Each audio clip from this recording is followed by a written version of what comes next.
Chlorophyll. And one little plant cell is more complex than a space shuttle. Cover more on that on video 4.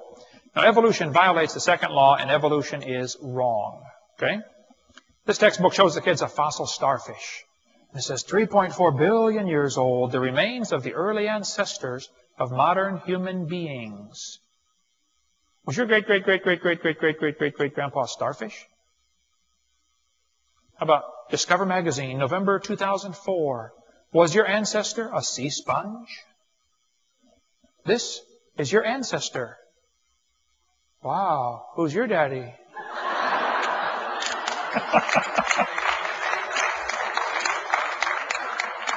Now, please don't laugh at this next picture, okay? This is going to be a picture of my brother when he first wakes up in the morning after his first cup of coffee, which apparently was a little too strong, okay?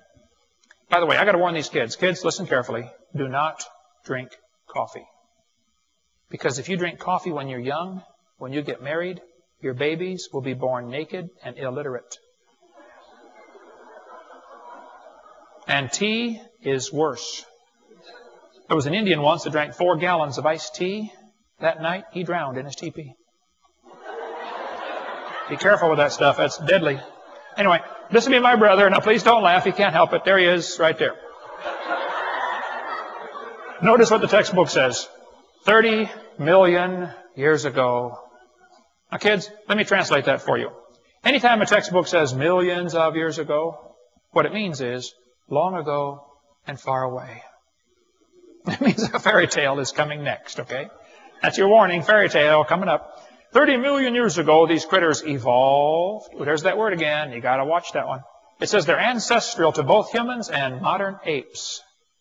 Ancestors to humans? Grandpa? What big eyes you have, Grandpa. Well, the better to see you with, my boy.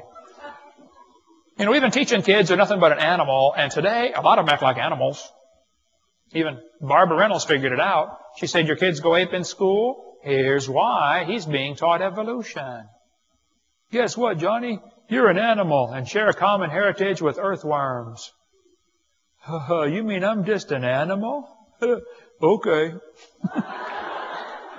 Have you ever stopped and thought that possibly what we're teaching the kids is maybe affecting how they behave? What you believe determines how you behave. Kids are taught today, you know, that you're just an animal. The rock music these days is all full of death and destruction and blood. Well, the Bible says they that hate me love death. Kids are taught today there are no absolutes.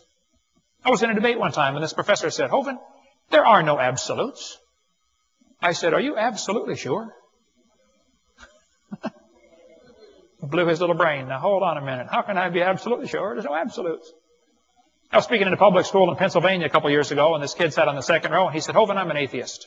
There's no God. I said, are you sure? He said, I'm sure.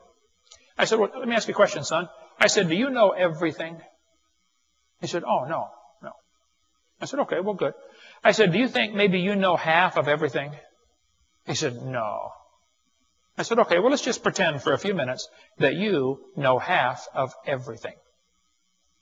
Would it be possible then for God to exist in the other half you don't know?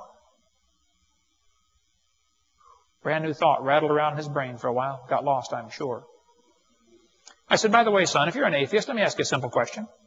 How do you tell right from wrong? Ask an atheist that question sometime. How do you tell right from wrong? He said, that's easy. I decide what's right and wrong. He said, I'm the God of my own universe. I said, I'm glad to hear about that, son, because I am going to shoot you in 5 minutes. He said, you can't do that. I said, oh, yeah, I can. You see, I am the God of my own universe, and I decided it's fine for me to shoot you. You see where that logic would lead in a hurry? If every man did that which was right in his own eyes, like the book of Judges says, serious problems for society, big time. How do you tell right from wrong? Simple question to ask an evolutionist. They don't have a way to tell. I mean, maybe Osama bin Laden should decide right from wrong. Huh? Maybe Bill Clinton should decide right from wrong. If he has any idea where to find it. I mean, how do you tell right from wrong? Simple. It's real easy to tell right from wrong. thus saith the Lord. Now see, that is absolute. And the Lord said, ye shall not make any cuttings in your flesh for the dead, nor print any marks upon you. Some people either don't know what God says, or maybe they just don't care what God says. But God says, don't do that, okay? Now, if you did it in the past, okay, say, God, I'm sorry, that was dumb, and don't do it again, all right? A lot of teachers don't seem to understand. They just blindly follow the textbook and think they have to teach this evolution theory. No, you don't have to teach this evolution theory, okay? Teachers can teach creation in public schools if they want. We've got a videotape called the Public School Presentation, which deals with all the laws on that about teaching public schools, teaching creation in public schools. What happened was Arkansas and Louisiana passed laws to require that creation be taught. The court struck it down in both cases. They said you cannot require that creation be taught. They said the teachers can teach it if they want, but it has to be voluntary on the teacher's part. Even Stephen Gould said, no statute exists in any state to bar instruction in creation science. It could be taught before and it can be taught now. He was commenting on the 1987 Supreme Court decision. What's happened, though, the ACLU, the American Communist Lawyers Union, they have tried really hard to spread the propaganda around that you cannot talk about creation in the public schools, and that's just simply not true. It's always been perfectly fine to teach creation in the public schools. There's never been a law against that at all, okay? But if a teacher gets up in front of their class and the teacher says, okay, kid, listen, you started off like a slime and you slowly evolved to a human. You don't need to be a genius to figure out that teaching is going to destroy some kid's faith in the Bible. And anybody that destroys a child's faith better read what Jesus said about that. He said, whoso shall offend one of these little ones which believe in me, it were better for him that a millstone were hanged about his neck and he were drowned in the depth of the sea. Anybody that teaches evolution is in trouble when they stand before God. The Bible says, be not many masters, knowing we shall receive the greater condemnation.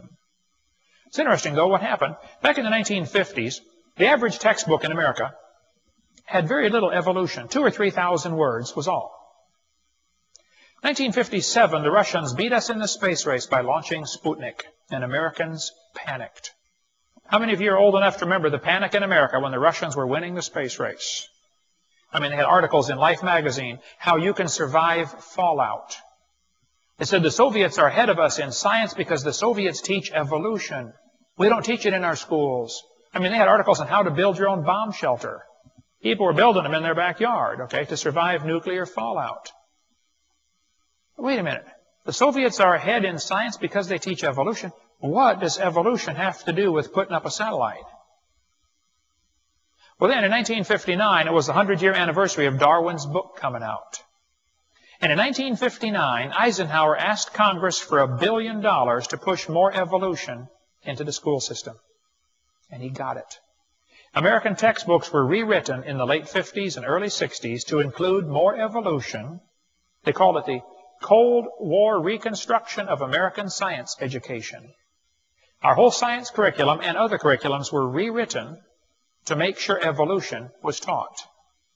And by 1963, the average textbook had 33,000 words about evolution. By 1963, prayer was taken out of our school system. Anybody remember that? Madeline Murray O'Hare? By 1963, we started to see a great rise in premarital sex for every single age bracket. We saw a great rise in sexually transmitted diseases for 10 to 14-year-olds. We saw a great rise in unwed birth rates. A 550% increase in pregnancies. The difference is being aborted. Now, 1/3 of all the kids born at the hospital are born to a couple that are not married.